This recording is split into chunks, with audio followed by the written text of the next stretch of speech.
Put your seatbelts on and get ready for the ride.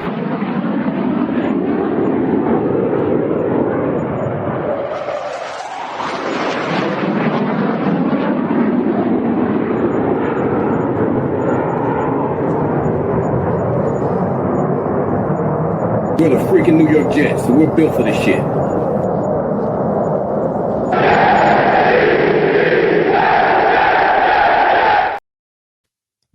Hello, welcome to another episode of In the Trenches with Gang Green. I'm your host, Bubbs. Today is Tuesday, April 29th.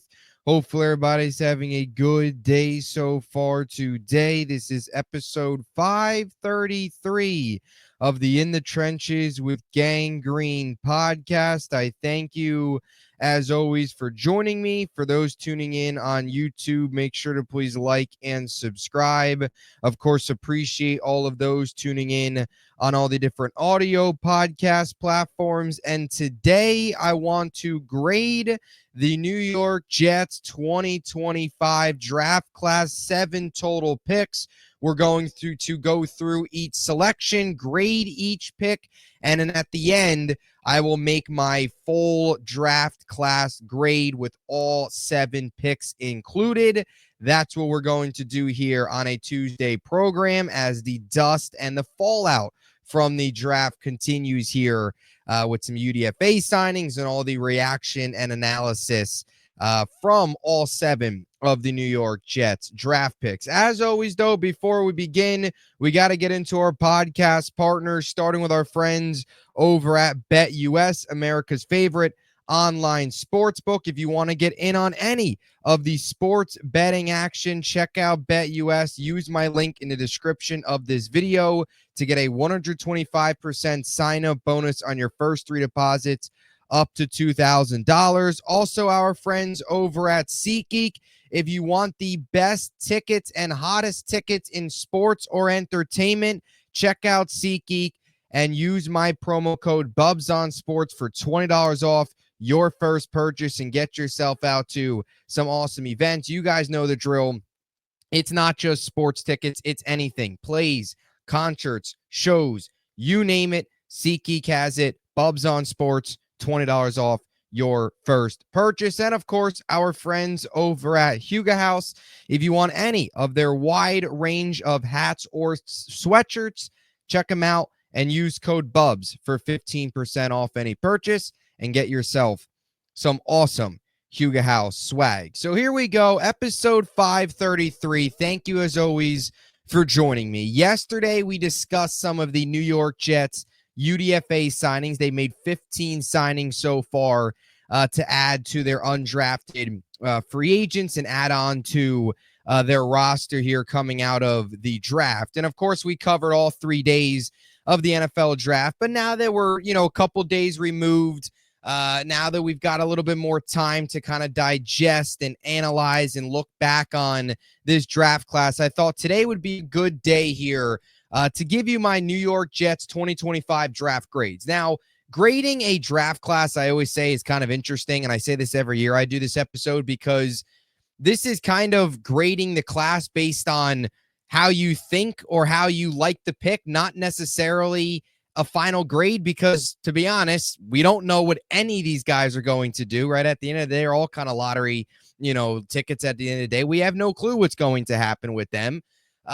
You really get a good sense of grading when it's all said and done 2-3 years from now, what these guys are. That's when you can really put a grade on them. But right now, you grade it as how you project, where you picked them, position of need, what hole they fill, all that stuff. So that's what we'll do today. So we'll start here, round 1, 7 overall.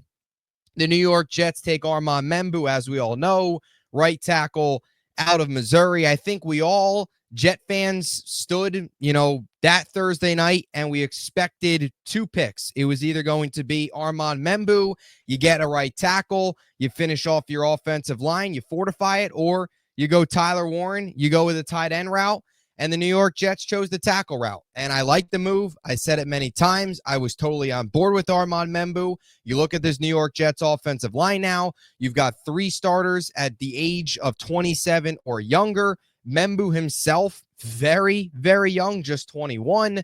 So a guy here who comes in as a young piece that can develop.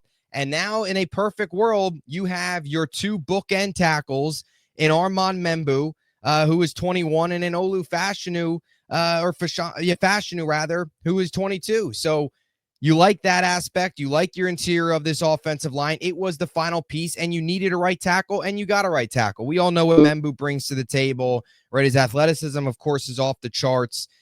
Does a good job in pass protection. Does it also very good job in run protection. Was the one of two tackles last year in college football to have a Pro Football Focus grade of 85 or plus in both run and pass pro, which is important. A guy who on tape can come off as a mauler at times in the run game, does a very good job in a zone running scheme, which he was in at Missouri, which is going to be something you're going to see a lot of the Jets this year, where he's going to have to break out, going to have to get upfield. His athleticism, his ability to meet guys upfield and take them out is going to be a huge, huge role when this team runs behind him on that right side in this zone scheme. So he fits what the Jets need. I like the Membu pick a ton. I think most Jet fans should. Most Jet fans do. I'm going to give this one an A. It was the smart pick. It wasn't flashy. It wasn't sexy. But you fortify the offensive line and you get your two bookend tackles and you get a guy that can come in and fit exactly what you need at that position. One of the most important aspects of that pick, he fits what they needed. Not just the right tackle, but somebody that can do well in the run and pass protection and does well in a similar style of offense that we're going to see from a running perspective out of this Jets team this year. So give me an A here for the Armand Membu pick, round 1, 7th overall. Second pick here for the New York Jets. They fill out the need at tight end, right? We all kind of saw this one coming. You either take your tight end in round 1 and then go tackle or receiver in round 2, or you go tackle and then tight end. This was like the ideal first two picks for the Jets in this scenario, where you go Membu, you were able to get Taylor. Round 2, 42nd overall, tight end out of LSU, 6'5", 251. I like Taylor a ton. We've talked about Taylor a lot. This is a guy that, right, very, in my opinion, I don't know if he'll ever be elite. I don't know if he'll ever be an all-pro. I don't know if we're ever going to look back on Mason Taylor and ever have him in the conversation of a top 5 tight end in football. But what I do know about Mason Taylor is his floor is extremely high, in my opinion. And I think you get a guy like that on round 2 that needs to come in as a starter day 1, who can be a starter day 1. Mason Taylor fits a lot of things that you like in a tight end and just a guy that the Jets need. He's reliable. He's good as a receiver. He's got good hands. He can play both inline and slot. Could use a little bit of, improvement from a blocking perspective, but does a lot of good things. Athletic, hands, size, inline, slot, and reliable. I'll throw some numbers here. He had just one drop all of last season. Just a 1.8% drop rate last year. He also played 38 career games in 3 years at LSU. He caught a pass in 37 of those 38 career games. He finished his career with 129 receptions and 1,308 yards, which were both first in LSU history. And he's kind of got some underrated speed to him. This is a guy who ran a 4.65 40 at the combine, which was first among all tight end prospects. So, like I mentioned, got some of that athleticism to him. Good route runner, good hands, just reliable, consistent, safety blanket. Need to make a big play, need to convert on a third down. He's going to be able to find holes and pockets in the zone, pockets in the defense, get open. Justin Fields targets tight ends a ton. Right, this was a guy who, over the course of his career, through the time from when he was drafted to now, has targeted tight ends 4th most in the NFL out of every other quarterback. Taylor's going to come in handy, and he's going to come in handy for an offense that desperately needs tight end help a lot. So really like the Mason Taylor pick. Really like what he brings to the table in terms of reliable pass catcher, doesn't suffer drops. You're going to throw him the ball. He's going to catch the ball. He's going to find pockets in the defense. He's a good route runner, good receiver, does a lot of things well, does a lot of things consistent, made some history at LSU, of course, from a yards and receptions perspective. Son of Jason Taylor, who spent, in his Hall of Fame career, spent one season with the Jets in 2010.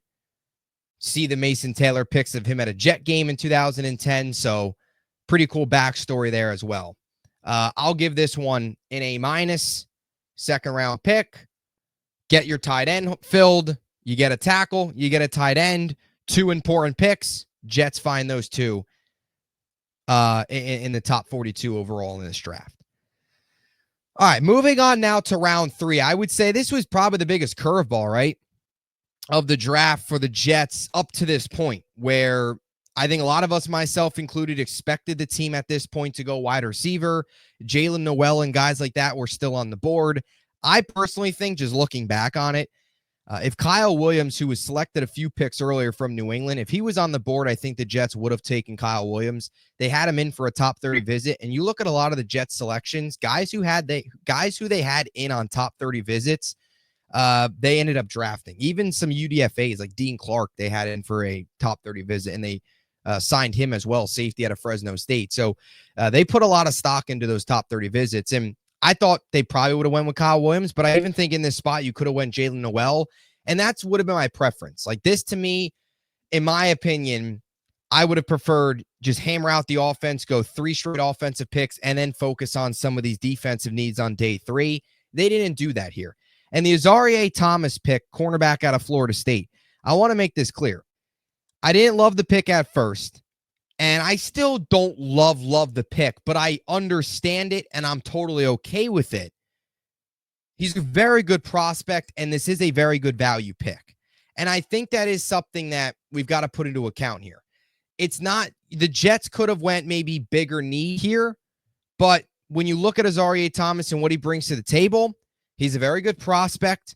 And we all knew that. I said that the night of the draft. Like, I didn't not like the prospect. I just preferred a different position group where you can get an actual starter. I can't sit here and say Azareye'h Thomas is actually going to start, as opposed to you could have maybe taken a receiver that could have found his way into a starting role. He's 6'1.5", 197 pounds. This, to me, feels very much like a Aaron Glenn pick. And as a couple days have gone on, I'm okay with it. I can understand it. I could see why Glenn would want him, and you can see the fit in this defense. And he does a lot of things really well. This was a guy who didn't have a very good 40 time. That kind of tanked his draft grade a little bit. And when you talk about value, it's a very good value pick because this was a player who many draft experts and analysts saw this guy going at the top of day 2. And the Jets were able to get him here at 73 late day 2. So good value there in the 3rd round. And he does a lot of things well. He fits this defense. They're going to play a lot of man. They're going to play a lot of press. What does Azareye'h Thomas do well? He's good in man coverage. He's good in press man coverage specifically. He's physical, high IQ player, long arms. He's got good foot quickness and change of direction, scheme fit. All of those things fit what Aaron Glenn's looking for. Some of those traits are with Sauce Gardner right now, who is good press man coverage corner, physical, man coverage, all that stuff. Azareye'h Thomas brings that to the table. Last season, he did not allow a single touchdown in 2024 on 357 coverage snaps. And as a whole last year, he had an interception, 4 passes defended, 2 tackles for loss, and 53 total tackles. In 3 years at Florida State, he saw 37 games, 95 tackles, 15 passes defended, 9 tackles for loss, and 2 interceptions. I think you look at the biggest question now with Azareye'h Thomas is where it fits in, and really just the biggest question with this secondary. You have Sauce, you have Michael Carter, your nickel and your number 1. That number 2, though, it feels like they would have moved Brandon Stevens to safety, but then with the Malachi Moore pick, which we'll get to here on day 3, you kind of wondered, okay, they see something in him there. Maybe he slots in as that type of strong safety there, which the Jets need.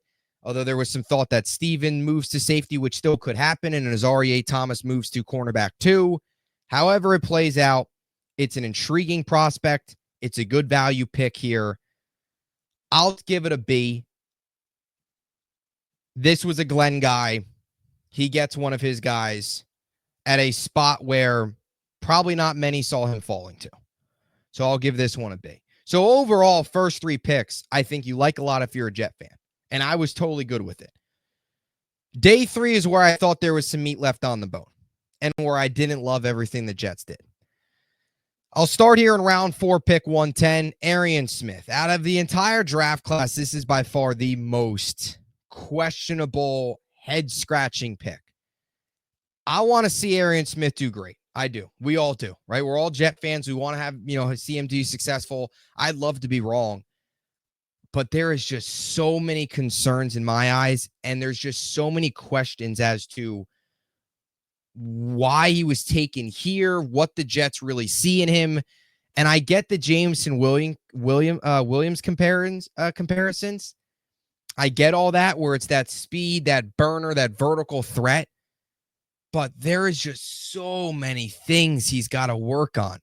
And I'll be honest, I had no clue. I never heard of the guy when they took him on Saturday. Never heard of him.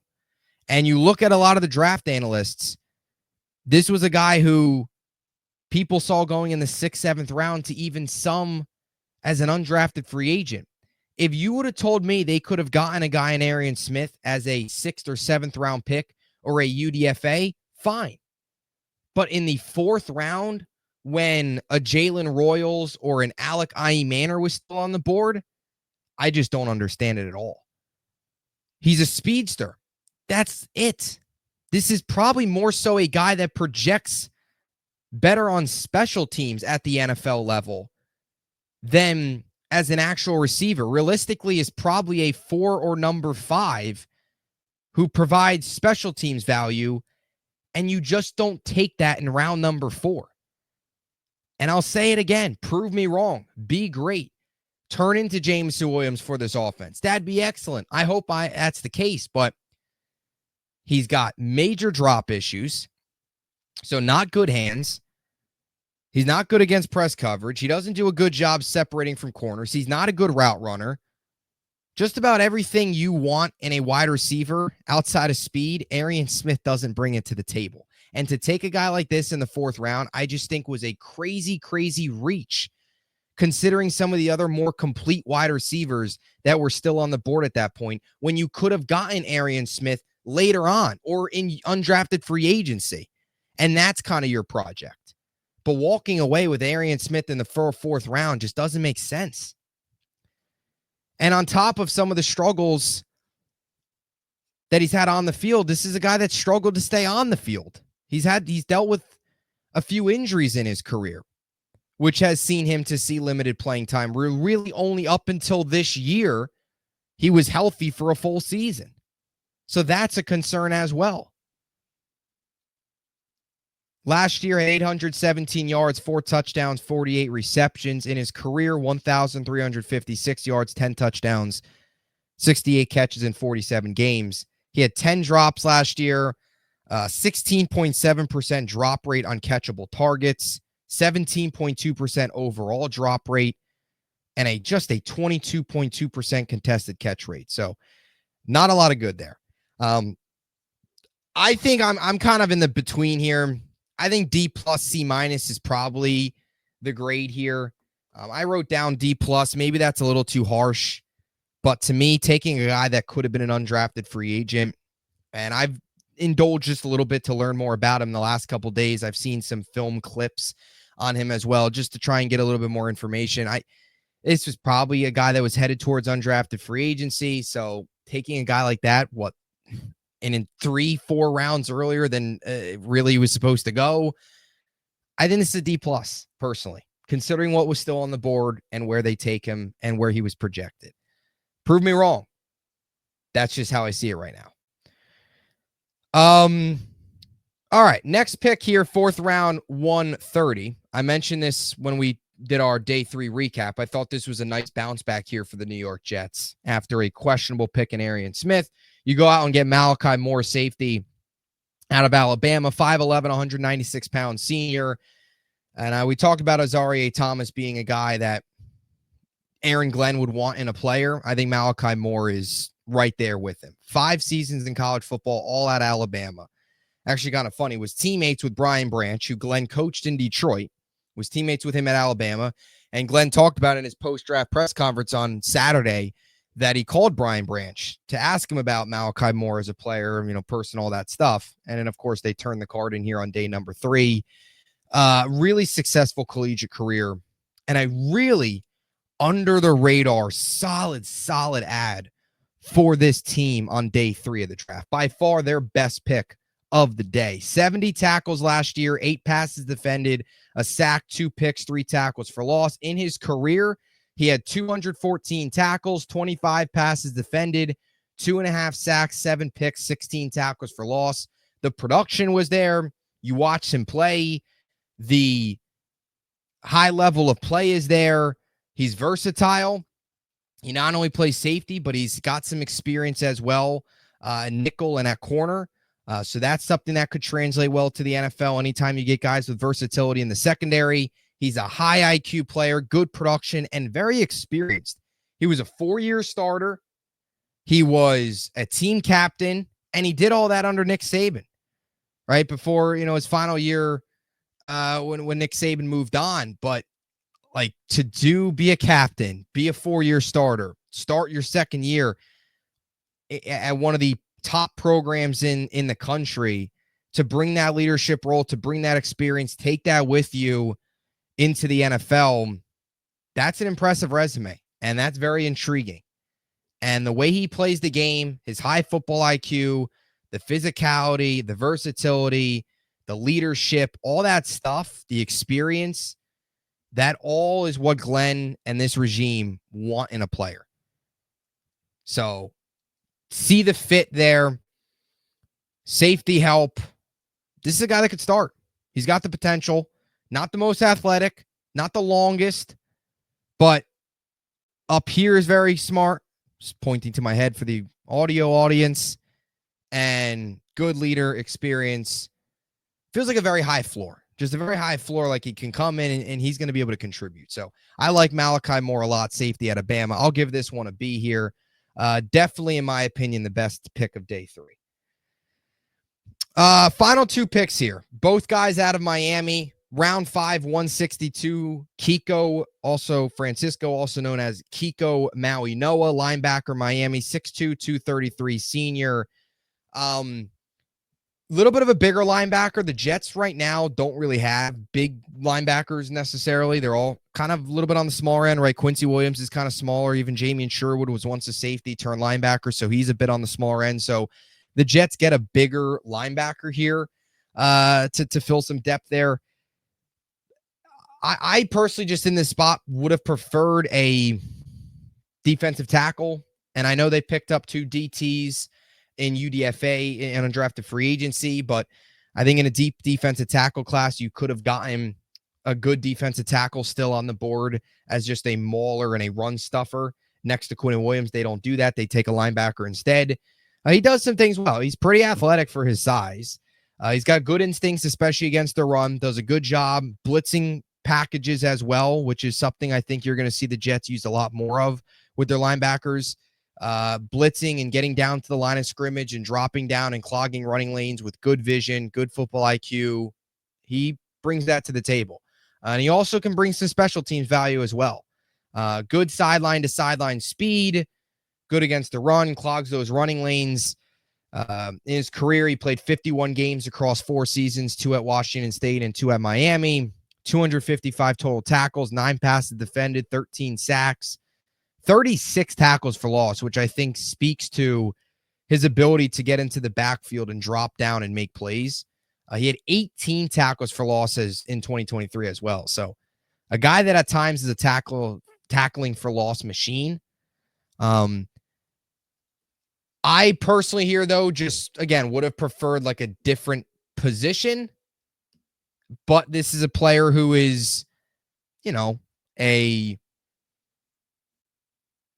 special teamer, linebacker depth. You don't really know what the future of is Quincy Williams, right? As a guy who, after this year contract up, you extend Sherwood, are you going to want to pay 2 linebackers $30 million?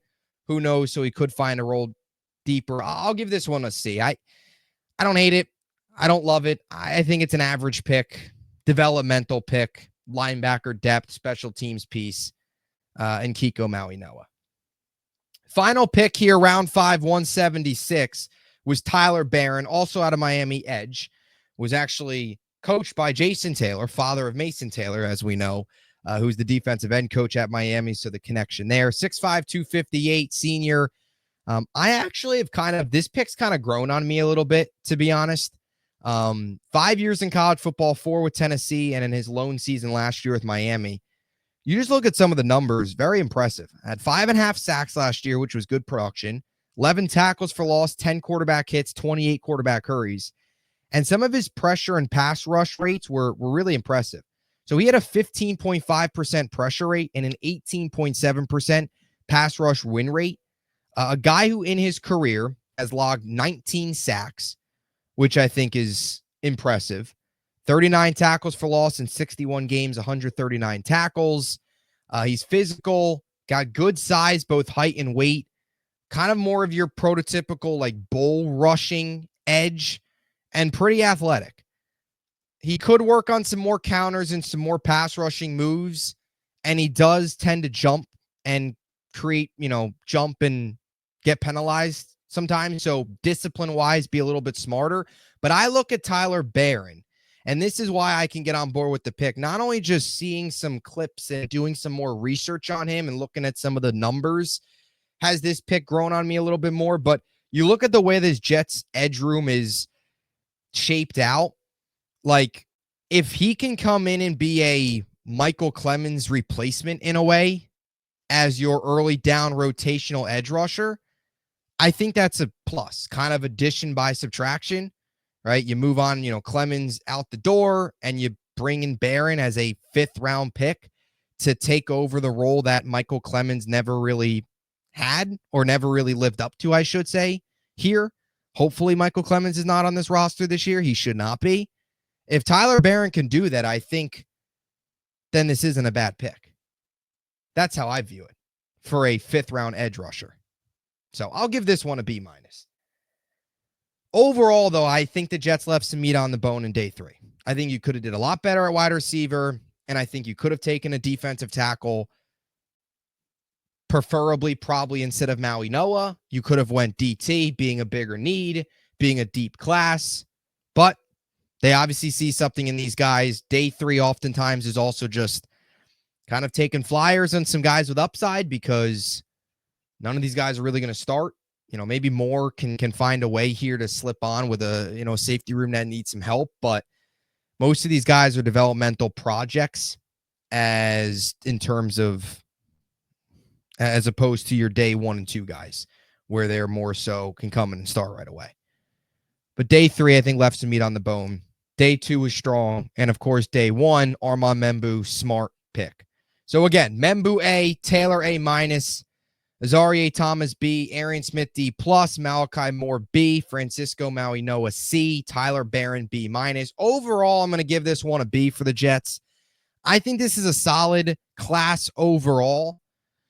I think there was more good picks on paper than there was bad. I don't think this is going to be some elite class where we look back on in 3 years and say, oh my gosh, this was crazy. But I also don't think we're going to look back at this class in 3 years and see one starter or one average player. Like, I don't think it's going to be that bad. I don't think this is going to be one of these classes, which we've seen a lot of in Jets history, where Armand Membu's the only one that pans out and all day 2 and day 3 picks didn't. I don't think that's the case, but I don't think it's going to be an elite class. I think this is a solid class that's going to have some starters, going to have some productive players come out of it.